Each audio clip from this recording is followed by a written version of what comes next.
Uma das palavras importantes para muitas pessoas e tão sonhada é a liberdade.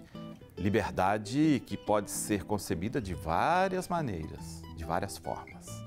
Liberdade de ir e vir, liberdade de opinião, liberdade de pensamento, liberdade de expressão, liberdade religiosa, liberdade para poder viver. A liberdade é uma noção e uma realidade muito rica, mas também bastante complexa. Há noções variadas de liberdade, tipo assim, ser livre de, liberdade das restrições, ser livre para, liberdade para fazer o que queremos, ser livre para ser e liberdade não apenas para fazer o que queremos, mas para sermos quem temos e queremos ser. A liberdade é um constitutivo da pessoa humana.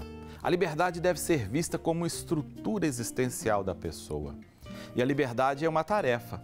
Isso porque a pessoa é livre, mas precisa fazer-se livre. Tem que conquistar, dia por dia, minuto por minuto, a sua liberdade. Pois a gente pode perder a liberdade de várias formas e de vários jeitos. Podemos, por exemplo, sermos condicionados por propagandas que nos fazem escravos de coisas, a compulsão por comprar. Há outros tantos tipos de escravidões, desde aquelas psíquicas quanto as físicas, que impedem a nossa liberdade. Por isso a ideia acima, conquistar dia por dia, minuto por minuto, a liberdade. E essa construção de conquista da liberdade dia a dia se dá no dever que temos para conosco de libertação. Um contínuo processo de libertação no sentido de conquistar o ser livre.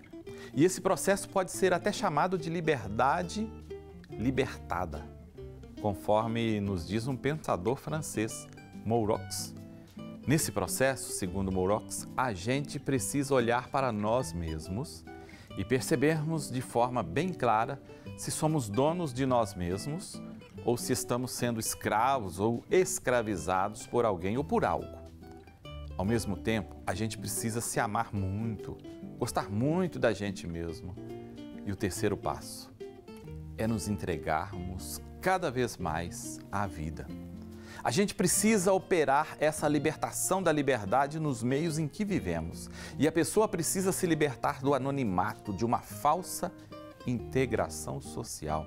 E essa liberdade nos possibilita uma autonomia diante dos outros, diante da coletividade, para que tenhamos condições de orientarmos nossa própria vida e não sermos dependentes de opiniões e desejos de outras pessoas. Muitas vezes, somos o que os outros querem que nós sejamos. Ser simplesmente o que o outro ou os outros desejam nos tira a possibilidade de vivermos a liberdade. Somos escravos do que o outro quer que eu seja. Para tanto, outro passo a ser dado: realizar a libertação da liberdade no psicológico.